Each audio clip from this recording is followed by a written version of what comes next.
Next question on your list is number 3. How old was Abraham when he fathered Isaac? 100. And we know that from chapter 21, verse 5.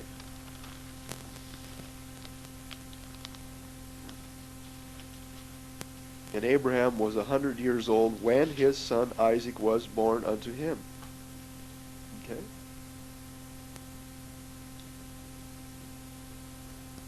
21 verse 5. Key verse. Okay? So you'll use that. Okay? Now, chapter 19, if you, or rather it's chapter 18, is when God had spoken to Abraham and made the prediction about Sarah having a child, right? And God had said, I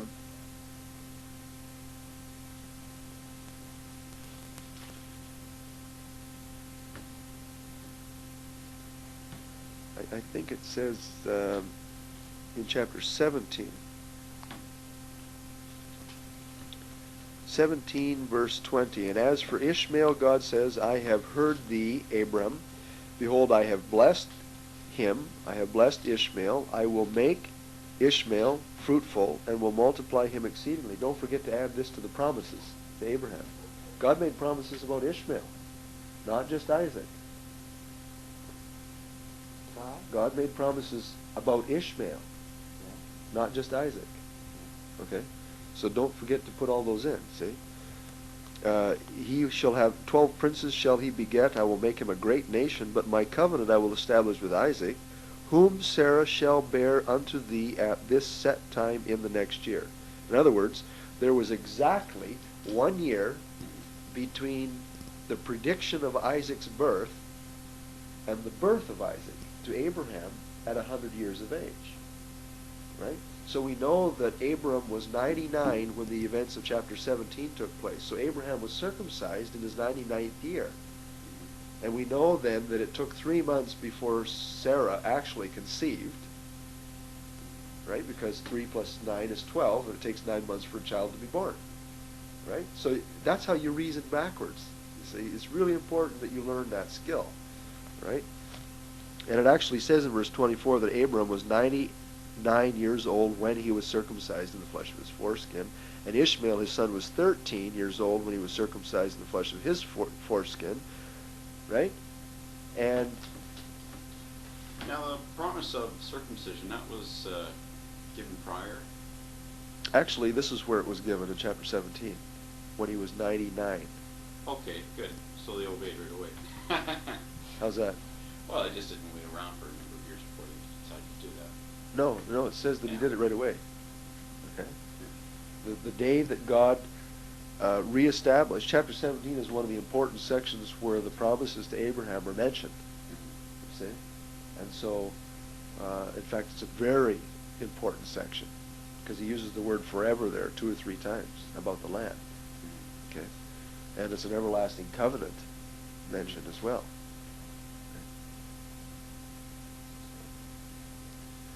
Right? So we'll just keep working our way through here, and then we'll leave Abraham after a while, and we'll go on. But I just wanted to give you some of the references, just to get you started. You know, when you put it on a timeline, for example, on the schedule that I've got before me, I let 1 square represent 5 years. That's my key right there. 1 square equals 5 years of time. So that's easy to guesstimate. You know, you would know where to put a 3 on there, you see, and so forth, right? And I was able to get the entire chronology from the beginning of Abraham's obedience at 75 years of age to the death of Jacob at 147 years on this list. Mm-hmm. I just couldn't get Joseph on there. So maybe if I had extended it right to the edge of the page, I could have. Okay? But that'll give you an idea. Okay? If you can get a larger piece of graph paper, or even put 2 of them together, I would recommend that. Or smaller squares. Yeah, but I don't know. I want to use this anyway as we keep going here. Right? And so we come to chapter 24. 5 in the book of Genesis. I'm skipping over quite a bit of chronological information here. Chapter 25 and verse 8. 7 and 8. And these are the days of the years of Abram's life, which he lived, 103 score and 15. So what is that? 103 score and 15. 175. Then Abraham died in a good old age, an old man and full of years, and was gathered to his people. And his sons Isaac and Ishmael buried him in the cave of Machpelah. Pardon? Oh, I don't know. I was just giving you, I think, the question that this would help to answer is,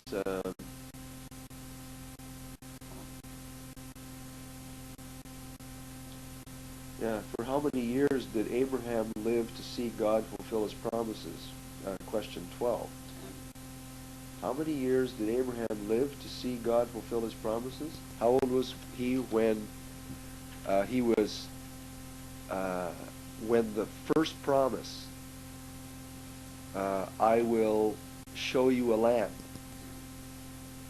The first promise was, I will show you a land. If you leave, I will show you a land. When did God fulfill that promise? When he was 75. He took him to the land when he was 75. And how old was he when he died? 175. So for 100 years in Abraham's life, he lived to see God fulfill some of those promises. Not all of them. He saw, he got to see the land. God showed him a land, right? He actually got to purchase some of the land.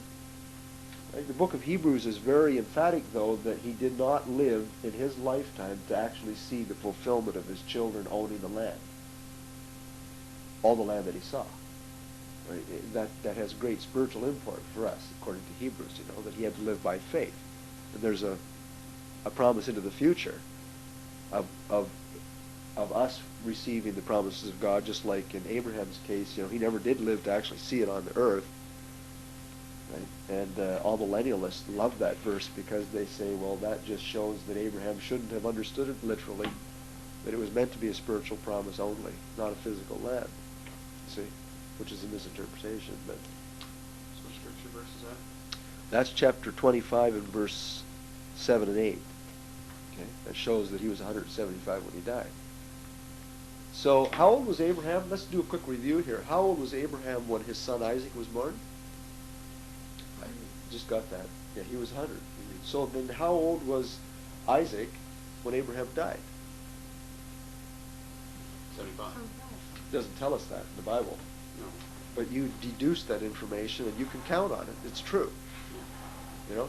If A and B are true, then you can subtract B from A and you can get C, and C is true because it's based on B and A.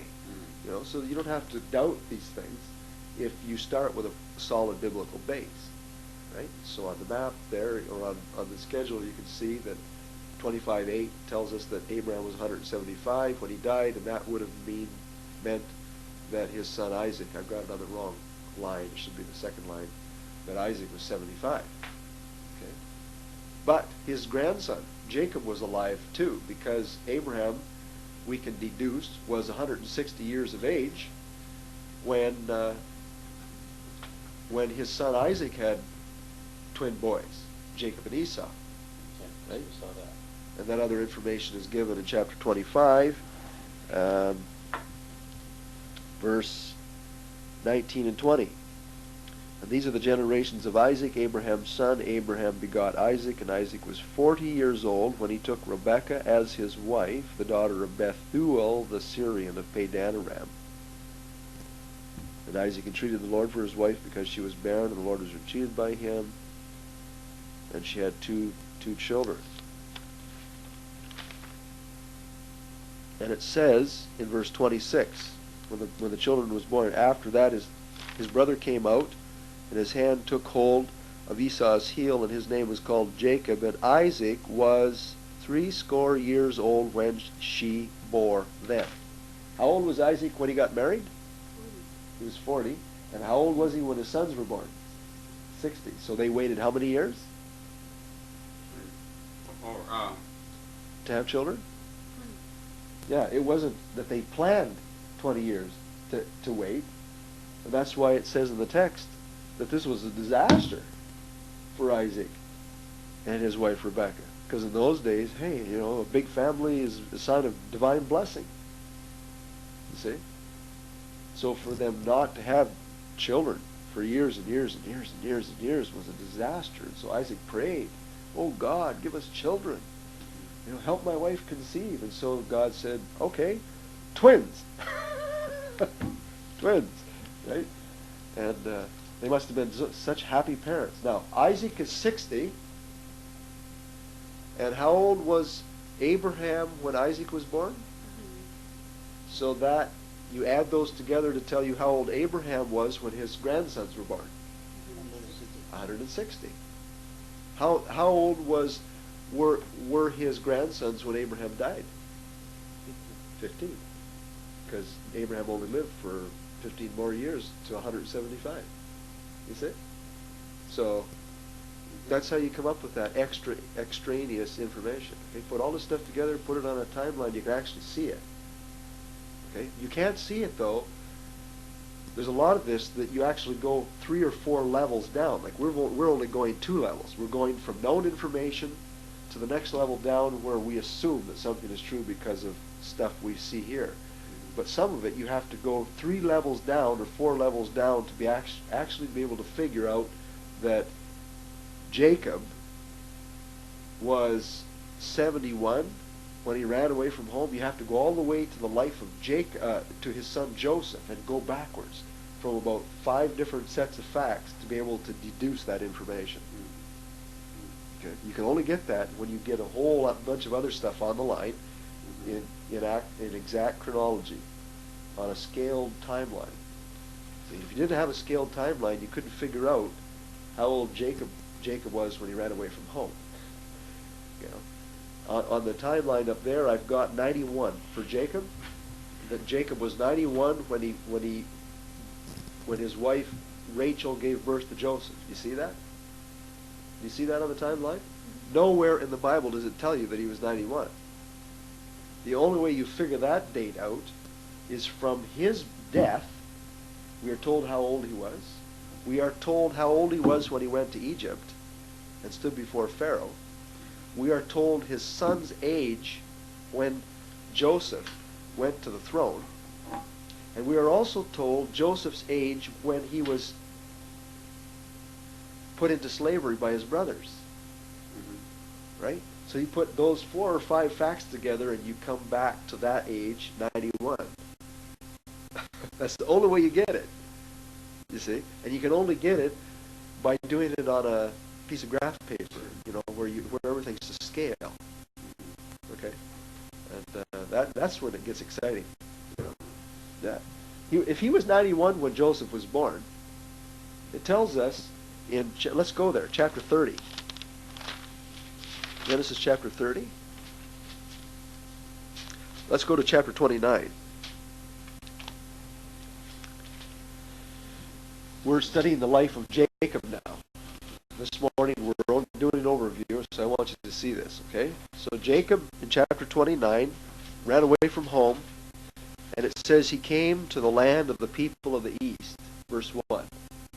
First verse in the chapter, it says he got there. How many miles is it from central Palestine to Padan Aram in Syria?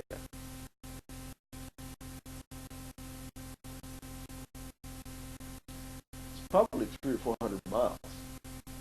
Okay? So you get a map and you check that out. So how long would it take this guy? He's single. He's running for his life. And he doesn't have wife and kids and servants to worry about. He doesn't have property or anything. He's a single guy, headed to BC to find his pot of gold. Probably only did something like 15 miles a day, 20 miles. Who knows? Yeah, anybody can walk. If they're healthy, can walk. 15 miles in a day. 20 miles a day. But if he was riding a camel or something, he could have done 40 miles in a day. Right? So it wouldn't have taken him any time at all, really. in the larger scheme of things, to get up to Padan Aram. It says he got there. We don't know how old he was, according to the biblical text, when he left.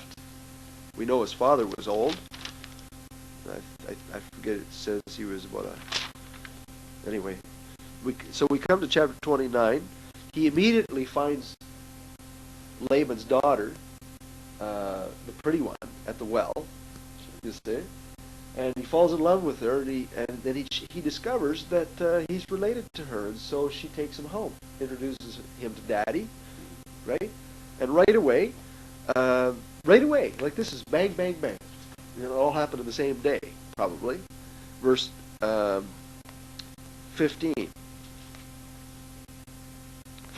Laban said unto him, Surely you are my bone and my flesh, and he abode with him the space of a month.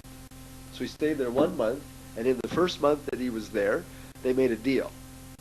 Okay, and the deal was, Because you are my brother, should you therefore serve me for nothing? Tell me, what shall your wages be? And Laban had 2 daughters. The name of the oldest one was Leah, and the name of the younger one was Rachel. Leah was probably cross-eyed. Rachel was beautiful and well-favored, and Jacob said to Rachel, I will serve you 7 years for Rachel, your younger daughter. Remember, Jacob's the deceiver. You know, he's been a deceiver all his life. And so it says in verse 20, Jacob served 7 years, and when it came time for the wedding, he woke up in the morning, you know, he discovered that it wasn't the one he thought it was. You know, he got deceived himself. You know, and God has a sense of humor, I'm sure. He's probably sitting in heaven saying, well, that's the way you're going to be, then ha, ha, ha. You know, you're going to get it. Those that live by the sword die by the sword. You know, and so it says immediately, Jacob said to Laban, give me my wife, and so they were married, and it came to pass in the morning, it was Leah. Jacob said, what did you do to me? The deal was for Rachel. You tricked me. And Laban said, you can't do that in our country. You should have known your lessons. You know, you can't marry off the young one without first marrying off the old one. Okay? And so, Laban says, verse 27, to fulfill her week. By the way, this is the same word used in Daniel chapter 9, where 70 weeks are determined upon thy people. It's a heptad of units. You know, time units are not explicitly defined. It's not a literal 7-day week. It's a heptad of time units. Fulfill her week of years, in other words, and we will give thee this also for the service which thou shalt serve with me yet 7 years. And Jacob did so and fulfilled her week, and he gave him Rachel his daughter. And the text, my footnotes say that he probably got her right away on credit, you know, and so he was obligated to stay there for 7 more years. Here's Jacob did so 28 and fulfilled her week, and he gave him Rachel, his daughter, to wife also. So 1 week later he gave Rachel. No, it says that Jacob fulfilled the week of time that her father, 7 years that her father required of him to get the second daughter. Because 27 is promised for 7 other years. Right. And he said, yes, I will do 7 more years. That's right. Then 1 week later, he will give me. No, it doesn't say that. How weeks is years? Yeah. It's talking all about the same units of time. The 7 years promised, right? Now, it doesn't really matter to us at this point whether he waited 7 years before he actually got Rachel. I don't think he did wait 7 years. I think he got her right away, you know, and then he just had to work for her for 7 more years. He owed Laban, you see. Laban owed him for the first arrangement. So it's not sure or not sure? Well, because not easy to wait in 7 years more. That's right. You know. I will promise 7 year works. So they promise, so they don't necessarily wait 7 years. Well, look at verse 31. And when the Lord saw that Leah was hated, he opened her womb, but Rachel was barren, and which implies. Do you think that Jacob waited 7 years to have sexual relationships with his first wife? No. But it's describing the situation here where Rachel and Leah are both trying to conceive, and Leah does prolifically conceive, and this causes Rachel a problem. So that proves that they were, that he was living with both of these women. Yeah, so give it to 1 week later. Well, he got her right away, and he was supposed to fulfill her week of years for her father in service. Okay, so add up those 2 years. How many years did this man have to work for his 2 wives? Right. And we keep going here. It describes the number of children that these ladies had. And in verse chapter 30,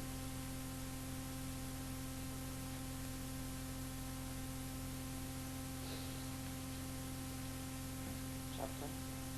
I'm trying to find it here.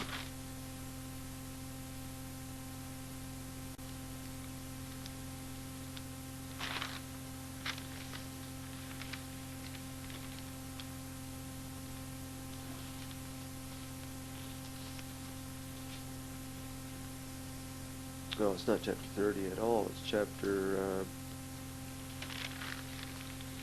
31. After Jacob had taken his wives and fled back to Canaan with all his property, his father-in-law chased him and caught up with him just on the borders of Canaan, okay, down in a place called Mahanaim. Verse 36, and Jacob was angry and contended with Laban. Laban kind of got in Jacob's face and said, "What in the world is going on here? How come you took off and didn't even say goodbye and took my daughters and your cattle and stuff, You acted like I hate you or something." Right? He kind of implied in his statement to Jacob that Jacob was wrong himself in running. He wasn't admitting any guilt on his part. That made Jacob angry, it says. And he contended with Laban, and Jacob answered and said to Laban, verse 36, "What is my trespass? What is my sin, that you have so hotly pursued after me? You've gone through all my furniture." Verse 38, "This 20 years have I been with you." Well, there's a profound statement. You need to put that verse down in your chronology. I've been with you 20 years, and I've looked after your animals, and if something died, I paid for it out of my own wages, he said. Verse 41, "Thus have I been 20 years in your house. I served you 14 years for your 2 daughters and 6 years for your cattle, and you changed my wages 10 times. What's that's an important verse. That's telling us the chronology. 14 years he worked for his wives. 6 years he worked for all of the belongings that he left with. So there's 20 years of his life. And as he is running away and coming back to the land, go back to verse 22 of chapter 30. Chapter 30, verse 22. "And God remembered Rachel, and God hearkened to her, and opened her womb, and she conceived and bore a son, and said, God has taken away my reproach. And she called his name Joseph, and said, the Lord shall add to me another son." Next verse, "And it came to pass when Rachel had borne Joseph, that Jacob said to Laban, Send me away, that I may go to my own place," it's in my own country. Okay, so we know from the text that Joseph, now he's the 10th son now. He's got 9 brothers, stepbrothers actually. Isn't he the 11th? I'm sorry, he's the 11th son, and he's got 10 stepbrothers, and he's also got a stepsister named Dinah by these other women.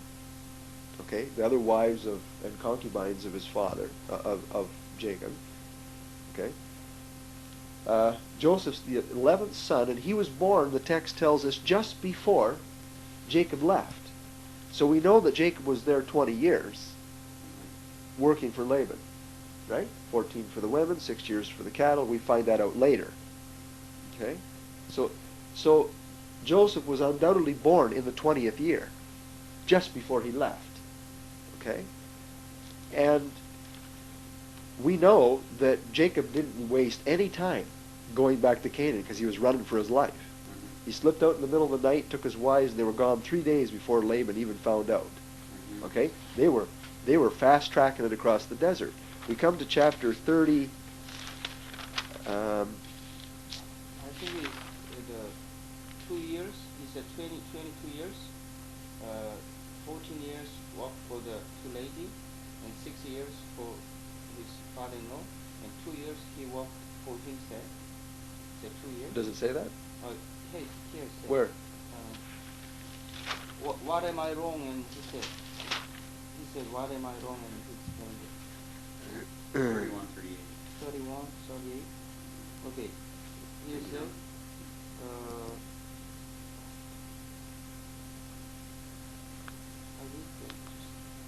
he said, 20 years, not 2 years. no, 22 years. No, 20. 20 years? Verse 38. 20 years have I been with thee. 14 for the women, and 6 more for the cattle. Okay? Right? And so in the 20th year, the last year that he was there, Jacob was born. Go to chapter 35, verse 16. And they journeyed from Bethel, and there was but a little way to come to Ephrath, and Rachel travailed, and she had hard labor. And it came to pass, when she was in hard labor, that the midwife said, Fear not, thou shalt have this son also. And it came to pass, as her soul was in departing, for she died, that she called his name Benoni, but his father called him Benjamin. And Rachel died, and was buried in the way to Ephrath, which is in Bethlehem. And Jacob set a pillar upon her grave. That is the pillar of Rachel's grave to this day. Okay? So it tells us that between the time that Laban caught up with Jacob, right, and that there are several events that take place between chapters 31 and 35, right? Jacob fights with God, right? He's renamed Israel. He meets Esau, right? And he's reconciled to his brother. They settled for a little while in a place called Shechem, right? And remember the episode where the two brothers go in and they killed all the men in this town for raping their sister Dinah, the head man's son in this town fell in love with this girl, and he didn't rape her. They just, a little bit of premarital sex, and that didn't set well with the brothers. He wanted to marry her, right? And so they lied about a covenant that they made with them, and then they went in and killed all these guys. And so that forced Jacob to move. He couldn't stay in Shechem anymore, right? And so he left, and he returned south to the place where he stayed the first night when he ran away from home 20 years before. Maybe now 21, maybe 22 at the outside. Right? I don't think it took him 2 years to go from, where he met Laban, just outside the land, to Shechem, and so forth. We know he stayed a while in Shechem. Okay? So at the outmost, it might have been 2 years. Right? And so Benjamin, then, is born as they, on their way down to Bethel, to this place. And so, at the most, Benjamin, the last son born to Jacob, was maybe 3 years younger than Joseph at the most. More likely, 2 years. Probably 2 years, maybe even a year younger than Joseph. Okay? And so,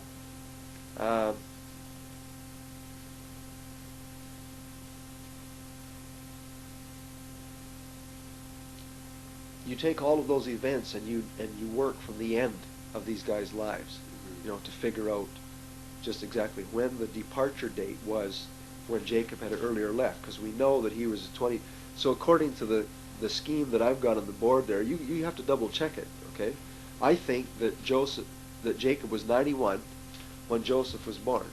That was in the 20th year, which makes him what? When he left, when he ran away from home. Subtract 20 years from that, and you end up with 71. He was 70 or 71 when he ran away from home. And that's never the way the story is told. Right? Yes. It's hilarious. Yes. It's hilarious. This guy was an old man when he ran away from home. You know, and when you see stuff like that, you know, in the biblical record, then it really changes the way you tell your stories. Yeah. You know. I think it's a little too old to be public. Think so? Yeah. You And think he was younger? 7 years waited to work in common sense. So at that time, another example is Sarah is about 60 years old, 65. Sarah was 90 when she bore a child.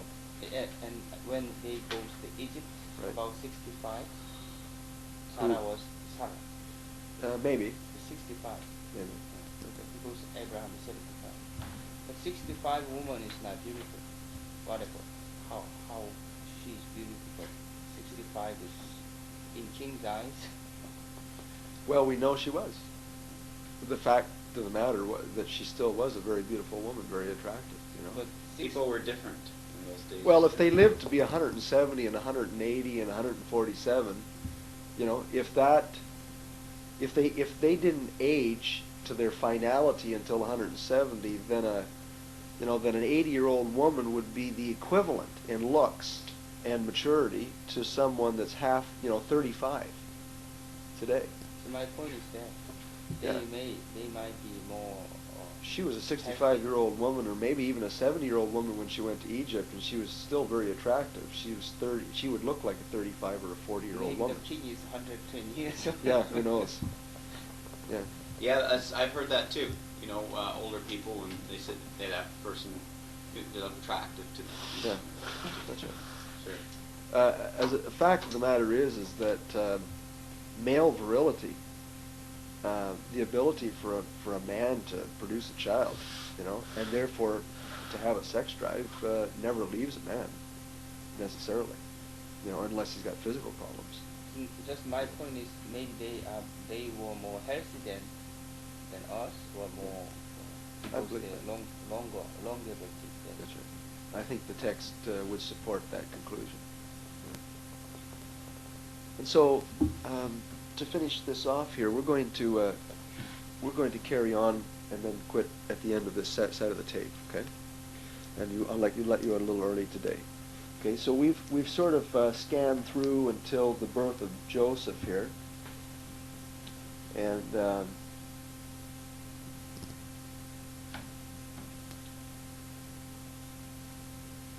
so we come to chapter 37. 37 verse 2.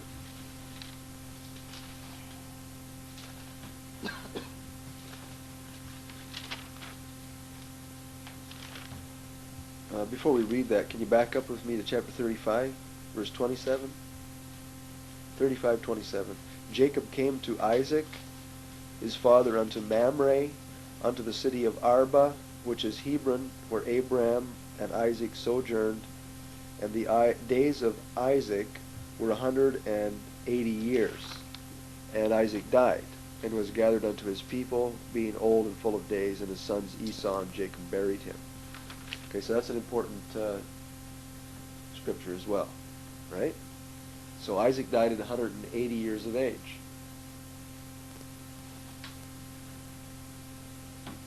How old was Isaac when his twin sons Jacob and Esau were born?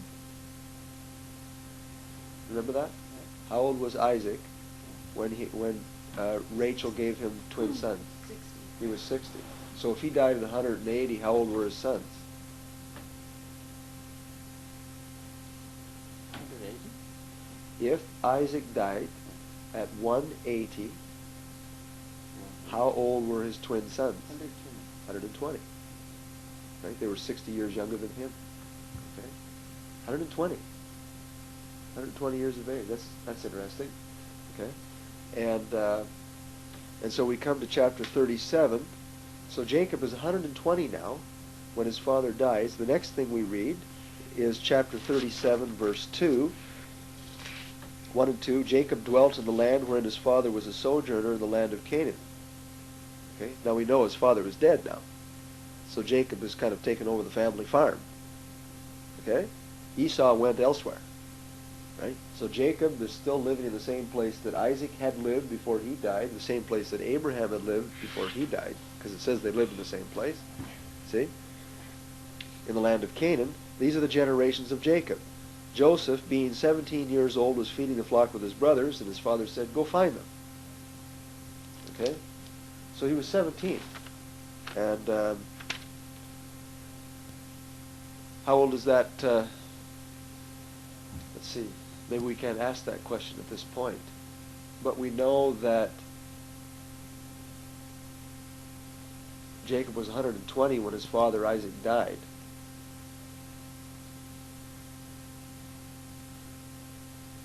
Yes, and we've also come to a point where you have to accept it from me at this point, but Joseph was born when Jacob was 91. So how old was Jacob at this point in 37:2 when it says that Joseph was 17? Add 17 to 91 and you get 108 years of age. Well, this is still 12 years before Grandpa Isaac dies. See that? Yeah. Joseph is sold into Egypt at 17 years of age when his own dad, Jacob, an old man now, is 108, and 12 years before his grandpa, Isaac, dies. And Isaac is still alive. See? So this would have been traumatic not only for Jacob, but also for Grandpa Isaac. You see that? Mm-hmm. Okay. There you go. There's another tidbit that you add to your story. Yeah. You know, when you tell the story. Okay. Now we know from later on that chapter 47, verse 9, how old Joseph was when he was exalted to the throne of Egypt. 47, verse 9.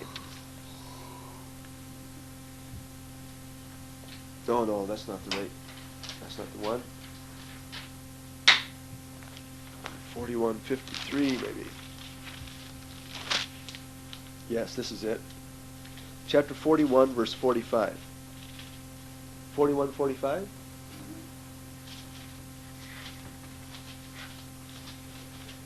Now this is after Joseph has been in jail for so many years, and by the way, you can figure that out too. How many years was Joseph actually in jail in Egypt? It depends on this stuff. Pharaoh called Joseph's name Zaphnath-Paneah, and he gave him as his wife Asenath, the daughter of Potipharah, priest of On. And Joseph went out over all the land of Egypt, and Joseph was 30 years old when he stood before Pharaoh, king of Egypt. There's a key reference. So if you can figure out how many years he was enslaved from these two facts. He was 17 when he was sold, and he's 30 when he's exalted to the throne. Subtract the difference. How many years is that? 13 years. And we know that he went directly into slavery. He was sold into slavery to Potiphar, you see. And then Potiphar eventually stuck him in jail. Yes. Right? For what he thought was going on with his wife. Mm-hmm. Okay? So for 13 years, Joseph is in prison. And at 30 years of age, right? So he spends almost half his life in prison. He's a young teenager when he's sold, right? He spends almost the next 13 more years in prison, and then he's exalted at 30 years of age, right? Verse 47, and in the 7 plenteous years the earth brought forth by handfuls. Verse 53, and the 7 years of plenty that was in the land of Egypt were ended. So how old was Joseph when the 7 bad years started? 38. 38, right? Because 7 years passed, Mm-hmm. and the 7 good years passed while he was exalted and made second to Pharaoh and given charge to prepare for this coming famine. Mm-hmm. 7 years of work. Okay? Verse 54, and the 7 years of famine began to come according as Joseph had said, and the famine was in all the lands, and in all the land of Egypt there was bread. Now just stop for a minute. Let's relate this to Jacob. If Joseph is 37 when the famine started, or 38 when the famine started, how old does that make Isaac? Or Jacob? Add 38 to 91 and you get I said Jacob. 129 years of age. So Grandpa Isaac has been dead for 9 years, you see, and Jacob is 129 years of age. Now we know from chapter 47 that when Jacob stood before Pharaoh, when he eventually came down, that he was 147. Yeah, he was 147. He said, I am 130. Oh, I'm sorry, 130. 130, thank you.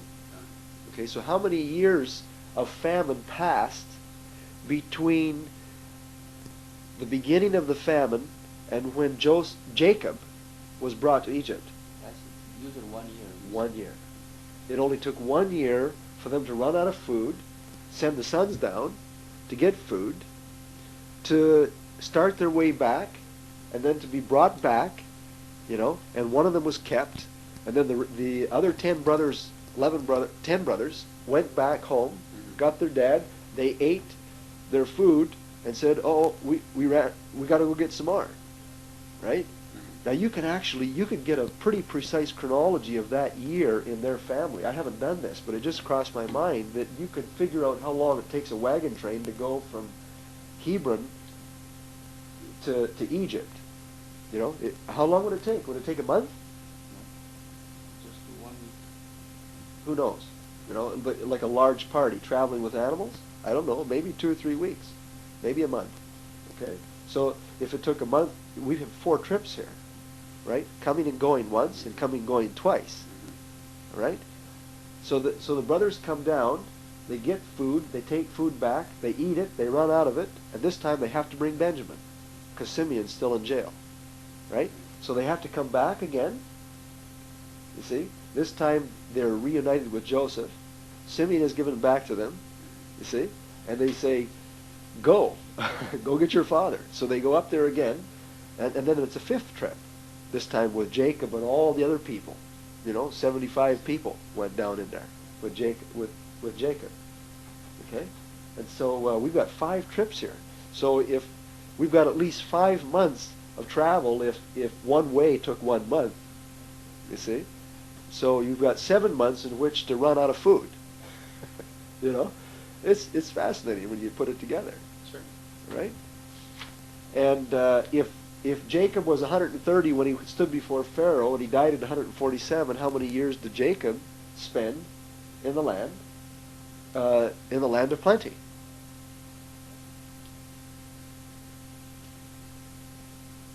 If Jacob was 130 when he stood before Pharaoh, when he came down as an old man, and he died at 147, how many years did he stay? He spent the last 17 years of his life living like a king. Right? So he run away 17-1. That's right. Well, according to my calculations. Yeah, I did like the Yeah, back. that's right. Okay. So So 1901, he was born. that's right. So we go to the end of it now, and we finish it off with Joseph, chapter 50.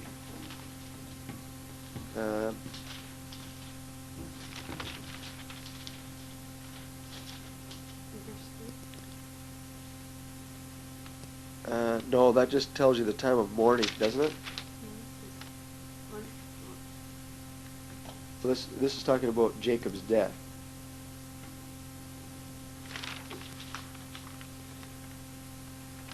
Okay, I was thinking of verse 26, 22 and 26. And Joseph dwelt in Egypt, he and his father's house, and Joseph lived 110 years.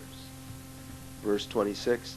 So Joseph died being 110 years old, and they embalmed him, and he was put in a coffin in Egypt. Wouldn't you love to find that? Oh man, be an archaeological triumph, right? So. Weren't they supposed to take his bones back to? Oh, that's right. They did. No, Jacob insisted that his bones go back, He not was buried. Joseph's. Yeah, Jacob was buried. Yeah, Jacob was buried back in Canaan eventually, right, but not Joseph. Right? So Joseph died at 110.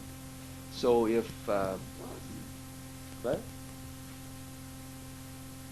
Joseph took an oath of the children of Israel, saying, God will surely visit you, and ye shall carry up my bones from hence. Oh, Joseph said that? Yeah. Yeah, no, they took up his bones, but he stayed in Egypt for 400 years. How long did they leave his bones there? Oh, okay. I think they took the bones when they left. That's right. Yeah, Okay. so it was a bones. Good. I was wrong. Thanks. So, so how many years then did Joseph outlive his father, Jacob? If Joseph was born when his father was 91, and Joseph lived to 110, his father should have been 110 plus 91 is 201, right? But he died at 147. So the difference between 201 and 147 is how many years?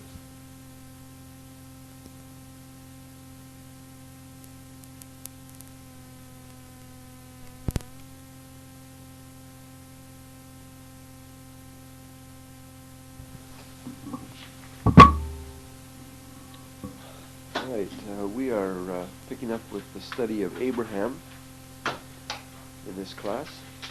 He's the first main character of patriarchal history, which actually begins at the end of chapter 11 in the book of Genesis and runs to the end of the book. Abraham is the father of Israel. He's the father of the Hebrew race. He becomes the father of Ishmael, the father of the Arab race. He becomes, by his own example of faith, the father of all believers. In subsequent history, believers in subsequent time are traced back to Abraham in faith, according to what Paul teaches in Romans 4. And he becomes the father of a great multitude of peoples. And if there is one thing that stands out from the life of Abraham, it is his fatherhood nature. We know he was the son of Terah, but in the scriptures, this concept of him being a father is really the dominant thing. We're going to follow the outline this morning that I've given to you in your notes. And as part of the background, please turn with me to Genesis chapter 11, where immediately after the Tower of Babel, Moses begins to chronicle the descendants of Seth, probably the oldest son of Noah. Seth is always mentioned first when he's mentioned with his brothers. It's always, not Seth, I meant Shem. Shem is always mentioned first in relationship to his brothers Ham and Japheth. And yet, if you just hold your finger here and go back to chapter 10, when the descendants of these three sons are elaborated, Japheth's descendants are given first in verses 2 to 5, and then in verses 6 to 20, the descendants of Ham, the middle brother, and then in verses 21 to 32, the descendants of Shem. See that? It's reversed. They're always mentioned as Shem, Ham, and Japheth, and yet when their descendants are explained, the order is reversed. Japheth's are first, and then Ham's, and then Shem's.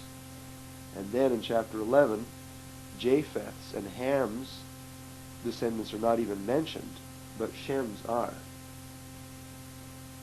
And remember what we talked about yesterday in yesterday's class, that chapter 10 seems to be out of chronological order, because if languages were not actually created until Babel, in chapter 11, chapter 10 actually says in verse 5 that the borders of the nations were divided in their lands, everyone after his tongue, and after their families, and in their nations.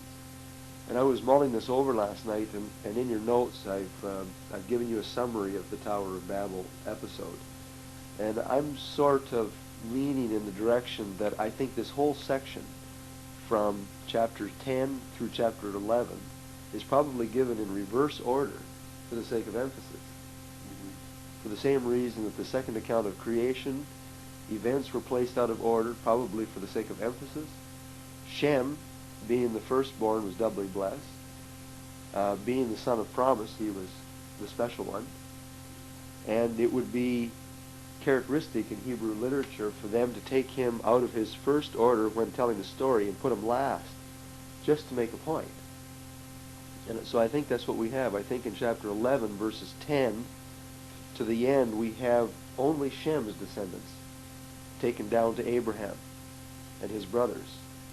And Japheth and his other guys are not mentioned, and there's no reference in that section to nations, nor are there references to other languages. Not one. It talks about the land of Assyria and the land of Chaldea, but I mean, those lands would have been known by names anyway, you see, because of the descendants. But and then if that is, if this idea is true, that Shem's descendants were the primary ones, and so in the record we read of them first, so you go to the end of the record, because it's put out of order for emphasis. You read about Shem's descendants, and then in chapter 11 you read about the sin of all the people in rebelling against God, and so God divided the nations by languages and confounded them and spread them out on the earth. In chapter 10 we see the results of that. Shem's descendants are divided by their families and their tongues and their cultures and their tribes and their resulting nations. Japheth's descendants are scattered abroad in the same categories of tribes and languages and nations, and Shem's as well, you see, as a result. When the God distribute the language confusion, right. I think it also applies two concepts like creation. First, the major division language, and later subdivision. For example, the Japanese, Korean, Mongolian language very similar. So at first the main family language got first divided at the Babel, and they start to spread, and they gradually more separated. That's right. Yeah. Just like in the beginning God created two people, and then through time they naturally developed into many people. I agree with you. I think that at Babel he probably made the base languages, and then from there, throughout time, dialects and other languages developed. Sure. And that's a common sense logical conclusion based on natural propagation. Okay. So in chapter 11, it picks up in verse 10 with the generations of Shem. It tells us that Shem was 100 years old when he begot Arphaxad, and he begot Arphaxad 2 years after the flood. It doesn't tell us he was 100 when he begot Arphaxad. It just says he was 100, and then 2 years later, he begot Arphaxad. So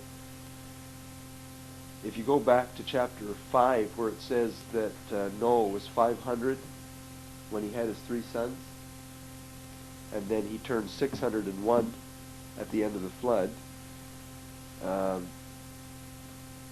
The flood didn't come until he was 600, so that made all of his sons 100. That means they were all 101 at the end of the flood. And so if you include the year of the flood, which is common in Jewish reckoning, as the first year, and then the second year, at 102 he would beget his son. You see, or 102 or 103. That's why it's difficult sometimes to get an exact chronology, right? But if you add up the numbers in chapter 11, Shem lived to be 600 years of age before he died. His son Arphaxad lived to be 438. His grandson Shelah lived to be 433. His great-grandson Eber lived to be 464. His great-great-grandson Peleg lived to be 239. His triple-great-grandson Ru lived to be 237. His quadruple great-grandson Serug lived to be 230. And his quintuple great-grandson Nahor lived to be 148, and he was the father of Terah, right, who lived to be 205, and Terah was the father of Abraham and two brothers, Nahor and Haran, right? And so what we have in the second part of chapter 11 is the fathers, plural, right, in 6 generations back to Shem, or something like that, tracing Abraham's descent back to Shem. This is really important because it shows us now that of all of the nations, tribes, languages, and cultures and peoples in the world, God was now selecting one line to deal with, and so this is setting the background to the rest of the Old Testament in effect, because starting with the 12th chapter, now one descendant, of the many lines that came from Shem, is narrowed out as becoming the father of a people with whom God was going to deal explicitly for the next 1,500 years or 1,900 years of human history until Christ came, until the Messiah came. All right? And it's kind of important that you be able to think that through and explain that, because the promise of a Redeemer was said to be the seed of the woman, just a male child, back in chapter 3. And then it's obvious that he came through Seth's line, the third son of Adam, right? And it's obvious that he came through Noah, the comforter, right? And then he came through Shem, the oldest son of Noah. And then he came through Terah, see? And then he came through Abram, see? And then we know he came through Isaac, and then he came through Jacob instead of Esau, and then he came not through Joseph, but he came through which other son of Jacob? Judah. Judah. Of the tribe of Judah, you see, and the line of David, eventually. Okay? And so that's part of the background, and I think we should read verses 27 to 32. Now these are the generations of Terah. Terah begot Abram, Nahor, and Haran, 3 brothers. And Haran begot Lot, so Lot becomes Abram's nephew. And Haran died before his father Terah in the land of his nativity in Ur of the Chaldeans.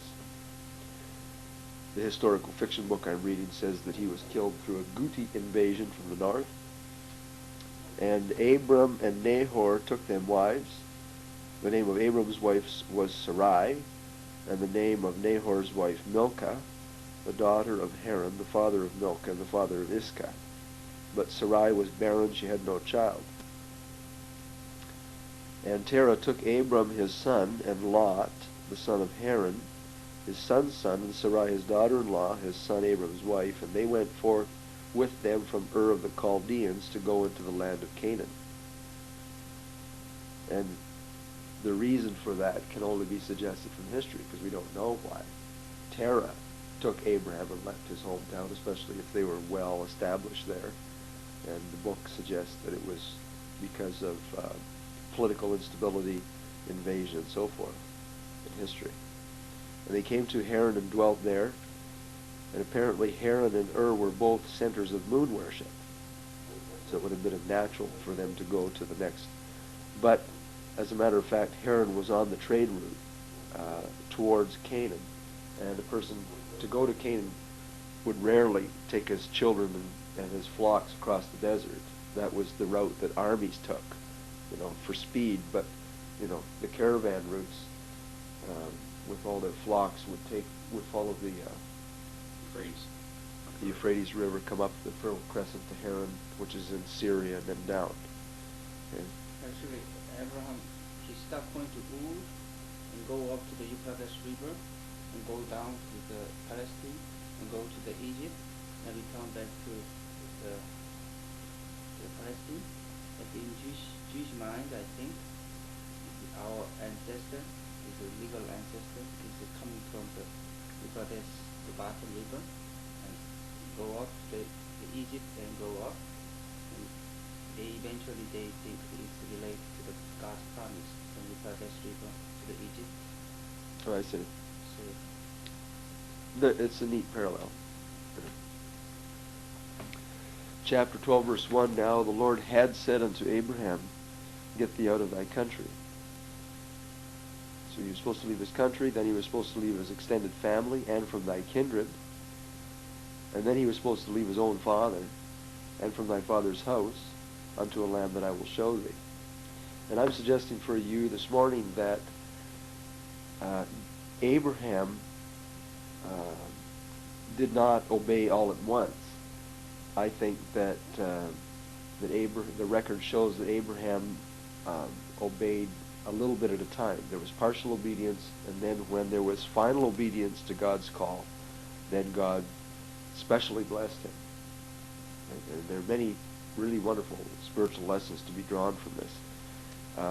Chapter 12, verse 1 places the Abrahamic covenant in time back into the days of Ur or Haran, probably when he still lived with his father.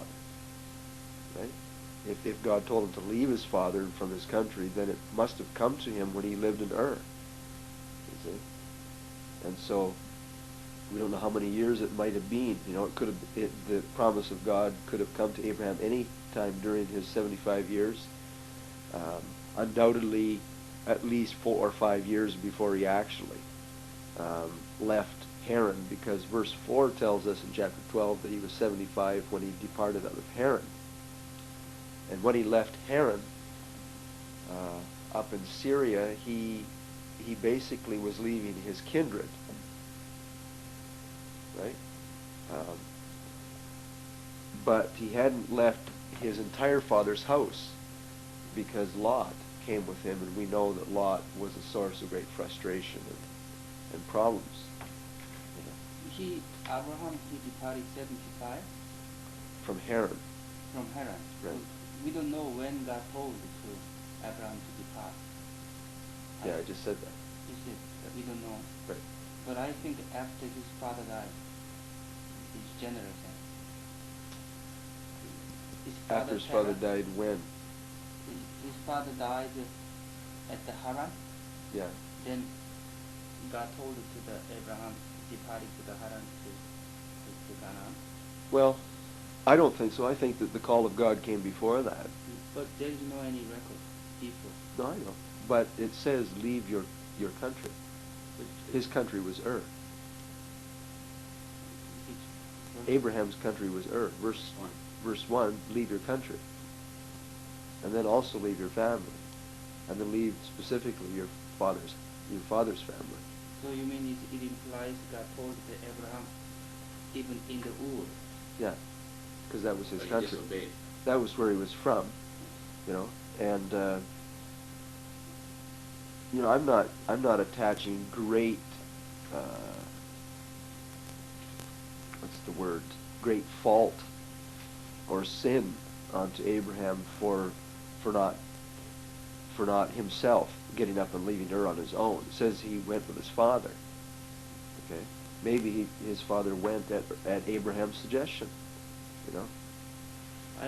But we don't know. One pastor in Korea, they said God told to Abraham to depart to Ur. Okay. Yeah. So Ur, he departed to his father and his nephew to the Haran. Right. And they stayed there Haran until his father died. That's right. And after his father died, then he can departed to the Canaan. Right. So when I read this, it's not clear. And I heard that it's implied. Yeah, it's an implication, and again, there might be any number of specific explanations. But if God had said to Abraham, leave your country, and we know that he left Ur, then it's obvious from that God must have given him this information, these promises, while he lived in Ur. You see? And that when he left Ur, he was partially obeying God. See? And then when he finally left his father, or rather his father left him, and then he left Haran, he was obeying further, you see. And when he when he left his extended family up there, probably his brothers and so forth, his one brother and much of his family. He was leaving his kindred, right? But he didn't completely follow the instructions because he allowed Lot to come with him and so forth. And so it took all of this chapter and most of the next chapter before he separated from Lot. Until separate from Lot, Right. he didn't fully obey. That's right. I think God had, that's God said, get out from your country, kindred, father's house. Okay. And so we see a progression here that there was partial and growing obedience on Abraham's part, and the Lord blessed him every time he did. It says in his first 75 years that it was during this time that God said that I will make you a father. You see, I will show you a land. I will make you a great nation. I will bless thee, make your name great. Thou shalt be a blessing, and I will bless them that bless thee, and curse him that curseth thee, and in thee shall all families of the earth be blessed. Those promises imply that he would become a father of many people who would grow into a nation. The implication is that he would be a father. It's not clearly stated here, but God said, I will make you a great nation. Okay? Now it gets more specific throughout the years. As Abraham obeyed God, he left Haran, and verse 5, Abraham took Sarai his wife, and Lot his brother's son, and all their substance that they had gathered, and the souls that they had gotten in Haran, and they went forth to go into the land of Canaan. Into the land of Canaan they came, and they passed through Shechem. And the Lord appeared and said, Abraham, unto thy seed I will give this land, and there builded he an altar to the Lord, who appeared to him. He removed from Shechem to Bethel, and builded another altar, called upon the name of the Lord, and eventually just kept going south toward the Negev, verse 9. Now there came a famine, and so he decided, well, he would go to Egypt, and he was probably familiar with the Egyptians. He probably was a traveler himself, had been around, all over the country, probably as a caravaneer or something. That's the way the historical fiction puts it, which is entirely probable. And so it would have been natural for him to go to a place that he knew was a land of plenty. But it was an act of the flesh, and we don't know what it might have been like had he not gone to Egypt. But anyway, he got in trouble down there. God preserved him sovereignly. He tried to pass his wife off as his sister, and apparently she was sort of partially related to him. So it wasn't a complete lie, but it wasn't the truth either. And in fact, if Abraham had not gone, I want you to think about this. If Abraham had not gone to Egypt, he wouldn't have been blessed by Pharaoh with servants, manservants, womanservants, cattle, and sheep, and all those things that Pharaoh gave him, because the Pharaoh would bless anybody from whom he got a woman. You see, that was the standard procedure. And then afterwards, to rid himself of this plague that God brought on him, then he would have piled more gifts onto Abraham just to get him out of the country to appease Abraham's God. See? And so Abraham came out of Egypt temporally, extremely rich. Lots of people, lots of flocks. It says in verse 2, he was very rich in cattle and silver and gold.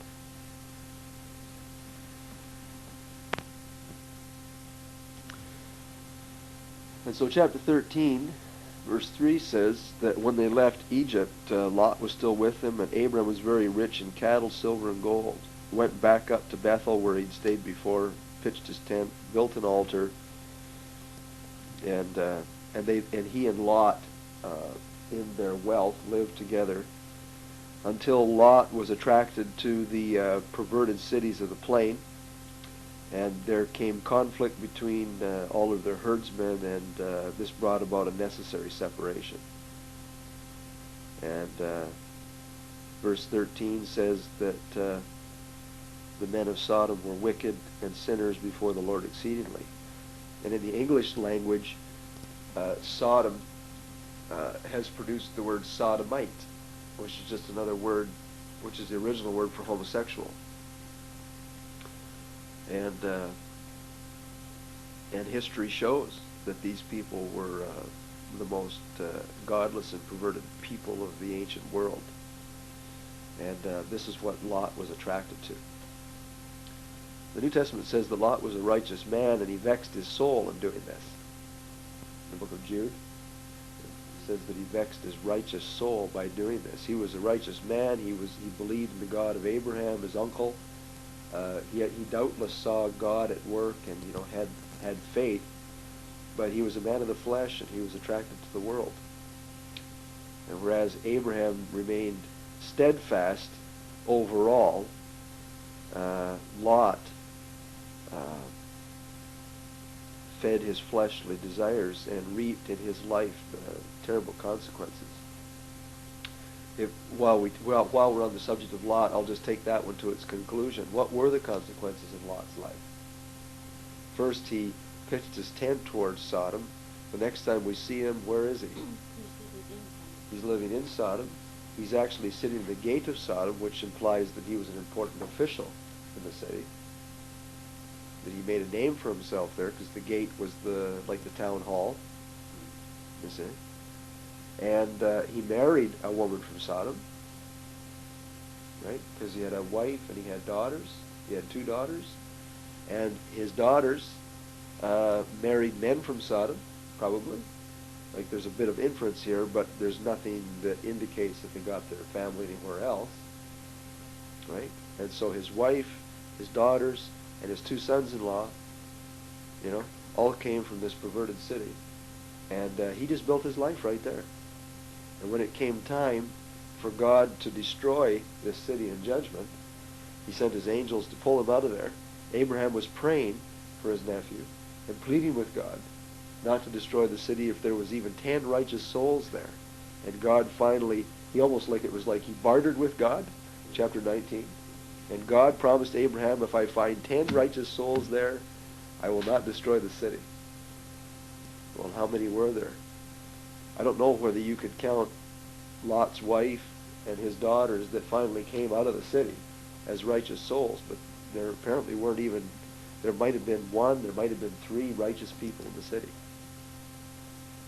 His daughters did listen to the angelic warning, but his sons-in-laws said, "Phooey on you," and left it, and stayed right there. And then Lot's wife, she was judged, says she was turned into a pillar of salt, whatever that means, as they were escaping. And so Lot was left with, number one, nothing that he had accumulated in his life. It all burned up. What a picture of divine judgment. Everything that he worked for in the flesh burned up. The only thing he took with him was his family, his 2 daughters, and they were perverted to the core because they'd been raised in that environment. And at the end of it, what an ignoble defeat. They ended up getting their own father drunk so that they would have sex with him, so that they would have children, so they wouldn't be left barren and without someone to look after them. And the children that were descended from Lot's own incestuous relationship with his 2 daughters became the families and cultures that lived just outside the land of Israel, on the east of the Jordan River, in Ammon, and I forget the name of the other one. Moab? Maybe Moab. And these nations in history became a thorn in the flesh for the Jewish people who lived in the land. They became their enemies, and constant temptation, constant invasion, constant opposition, and they live into the present. And today Ammon is still a thorn in the side of the Jewish people. So the long-term consequences of yielding to fleshliness simply don't pay. And we see exactly the same principle in Abraham's life as well. That he yielded to his fleshly fears when he went down to Egypt. Right? And when he came out of Egypt, in a fleshly level, he was abundantly rich. But there was a gal there in that group named Hagar. That's where Hagar came from, undoubtedly. She was an Egyptian maid, and she came from Egypt.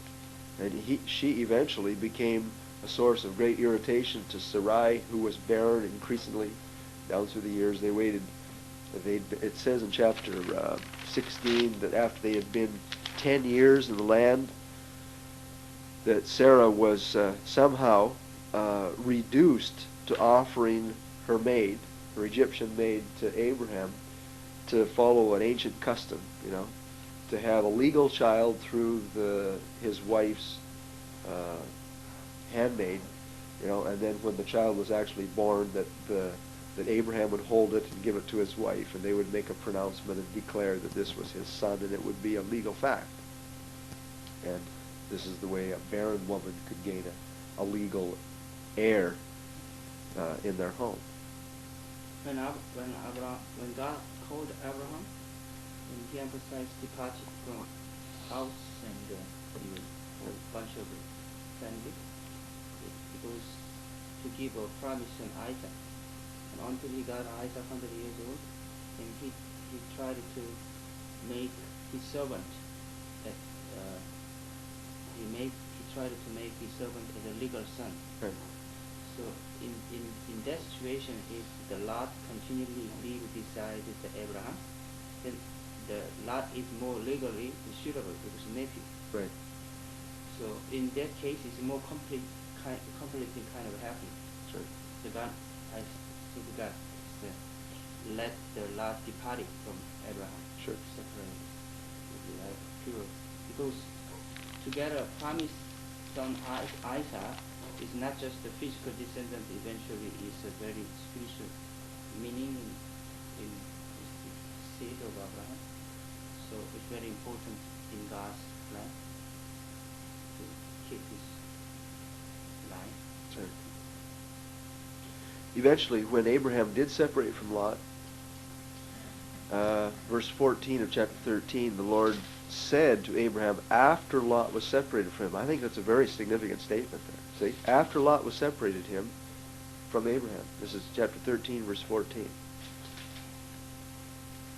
After Abraham was finally had fulfilled the requirements that God had originally given him years before, then God spoke to him and gave him further light. Now he stood him up on the hill and said, "Look, north, east, and south, and west, all the land that you see to thee will I give it to you and to your seed forever." And this is the first promise of a specific land. First, up until this point, Abraham had been relying on a promise that God had said, "I will show you a land. I will show you a land." And now God actually showed him the land. When he finally fulfilled the conditions, God blessed him with the promise. "I will show you the land." And so he took him up on the hill. They showed him the land. And he said, and he promised him the land. He didn't just show it to him. He promised it. He gave it to him and said, "I'm going to give you this forever, an eternal land." Further, he got more specific about the nation that he had promised. "I will make your seed as the dust of the earth. It will be unnumberable." See? "Arise, walk through the land in the length of it, and in the breadth of it, and I will give it to you." And after that event, Abraham moved south to the city of Hebron, which is sort of north or directly west of the north end of the Dead Sea. When God commanded to Abraham to depart to his family, then in that case, Abraham cannot understand why I have departed from Lot. Right. Seemingly it's just the many lamb and cattle, so there's not enough water, but there's more deeper reason in God's command. Not just to see our faithfulness, but there is a certain big reason each time when God commanded us. That's right. I believe that the spiritual lesson here is that we are not going to be able to see heaven until we leave our land and our family and our kindred as well. You see?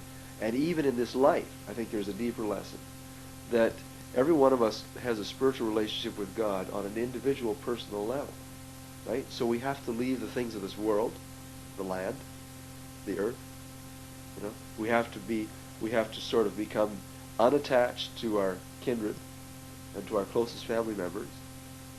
You know, and so Paul says in 1 Corinthians chapter 7, you know, after talking about marriage, he says, I challenge all of you married men to act and live as if you weren't even married. You know, and don't let that be the number one thing in your life. You know, like Abraham, we're searching for something higher and higher. You know, so there is, you know, profound symbolism here in these events in Abraham's life. Chapter 14, it even goes further. We have the record here of Lot getting in trouble. He was there in the place of degradation, and the country was, where the cities were taken over by invading kings. What a picture of people in the world. Lot was in the world, and so when divine judgment fell upon the world, Lot got caught right in the middle of it, you see, and it took special divine intervention to get him out. And I think that what this 14th chapter is showing us is that if we do not live a separated life, like Abraham lived a separated life, Abraham was free from the bondage that Lot found himself in, right? If Lot hadn't have been there, he wouldn't have got caught in bondage, you see. Abraham was separated, and he was free, and he was able to help his brother in bondage, you see. And so that applies in our spiritual lives as well. So Abraham is not bounded from the established the city, That's right. the world life. He was isolated. That's right. In a sense, he was free. Right. And so that's actually teaching us, this chapter is actually teaching us the benefits of living a separated Christian life. If we will come out from the world and be separate, we will not be dragged into the filth and the mire and the bondage of the world, right? And we'll be in a position where we will be actually be able to help not only the lost in the world, because Abraham saved lost people too, but he was able to help his brother, his spiritual brother, who was in bondage as well. There are great benefits from walking with God. The end of this chapter has a profound outworking of that event. When Abraham was successful, he came back, verse 17, the king of Sodom. There were two kings that went out to meet Abraham. First, the king of Sodom went out to meet him after his return from the slaughter of Chedorlaomer, and of the kings that were with him at the valley of Shaveh, which is the king's dale. And Melchizedek, see that? King of Salem, brought forth bread and wine, and he was the priest of the Most High God, and he blessed him and said, Blessed be Abram of the Most High God, possessor of heaven and earth, and blessed be the Most High God, who has delivered thine enemies into thine hand, and he gave him tithes of all. Abraham gave Melchizedek tithes of all. And the king of Sodom said unto Abraham, Give me the persons, and take the goods to thyself. And Abram said to the king of Sodom, I have lifted up mine hand to the house, the Lord, unto the Lord, the Most High God, the possessor of heaven and earth, that I will not take from thee a thread, even to a shoe latchet, that I will not take anything that is thine, lest thou shouldst say, I have made Abraham rich, except what the men have eaten. And they, the guys that went with me, they can do what they want. But for me, Yeah. he says, I won't touch it. Now we got two kings here. The king of Sodom. Sodom was, is parallel in our experience to the world. The king of the world comes and says, oh, you did a great thing, Abram, here, let me bless you. And Abraham refuses to cooperate with the worldly authority. It's a parallel to Satan, prince of the age, god of this world, right? And the devil would love to bless Christians sometimes, when the devil, in turn, can implicate you, can blackmail you with it, you see, can use that blessing in your life to implicate, and to defeat your freedom, So he could glory in it as well. That's right. King of Sodom made Abraham rich. That's right. So not only do we need to separate ourselves from the world, like Abraham did, not only are the benefits of personal separation that you become available as an instrument in God's hand to deliver others who are caught up in the world, like Abraham did, But we must be careful in living separated lives and in serving for the Lord, that when the world wants to give us the glory, to give us glory and laud and honor and blessing, that we make sure that we keep our distance, that we keep separated, that we don't become enmeshed and ensnared even in the point of faithfulness and glory in the world. I think Abraham learned his lesson from Egypt. He took up Maybe so. things of Egypt. Maybe so. That's a good point. It doesn't say, but, in chronology, he had been there and he had, This is before, however, he actually realized, afterwards, the problem that Hagar was going to be. Abraham, he received a lot of the material from Egypt king. Like the bulls and stuff like that caused problem with Lot, all the cattle. So that at the time, the God sovereignly instruct to the king Egypt. So actually, apparently, seemingly he received from the king Egypt, but actually God gave through the king Egypt, because God's sovereign law. That's right. But God could have enriched Abraham other ways. But in this case, it's contest. Melchizedek, he bring wine and bread, and he's a priest, and he glorify God, Sure. and he in God's name he blessed to Abraham. But the Sodom case is, he didn't mention about the God's glory. He just take some possession. It's totally is not related to God. And the reason Abraham rejected the Sodomite king's offer of bounty was because he recognized that that king would use it against him. Lest thou shouldst say, I have made Abraham rich. Abraham recognized that he would be implicated. He would be drawn into a web where he wasn't free, you see. So he remained at a distance, and instead of receiving the world's glory, Abraham even thought it was better to sacrifice some of his own possessions to the proper king. And Melchizedek in Hebrew is Melech Tzedek. Melech is the Hebrew word for king. Zedek is the Hebrew word for righteousness. And when you put them together, it means king of righteousness. And in Hebrews chapter 7, Melchizedek is held up by the author of Hebrews as an actual type. It actually draws a direct parallel between Melchizedek and Jesus Christ. I mean, he was both king and priest of this actual city of Salem. And Salem was the ancient name for Jerusalem, which Hebrew is just simply the city of Salem. You see? We know Jesus Christ someday is going to reign in Salem as both king and high priest, right? And he was the priest of the Most High God. And he blessed Abraham, and so Abraham voluntarily paid tithes to this man. You got to realize that what this is telling us is that there was a knowledge of the one true God in the ancient world. Some people knew the one true God. Abraham knew him from Ur. This man knew him, and there doesn't appear to have been any connection prior to this between Abraham and Melchizedek. Where did Melchizedek come to the knowledge of the one true God? Right, now, whether this man, Melchizedek, was a literal human being, or whether in the scriptures he is put forth as what is known as a Christophany, is perhaps debated. Right? In my view, I think he was a real person. I think it says, when it says he was the king of Salem, that there was an actual city there named Salem, that he was the king of it, he was a priest of it, he had quite a reputation in that day and time. A mysterious reputation. Right? And so therefore... Who is the king of righteousness on earth except Jesus Christ? Nobody. So in Old Testament Hebrew concept, he recorded about Melchizedek and his ancestor Abraham to bow down and offer. That is real shocking concept. Mm-hmm.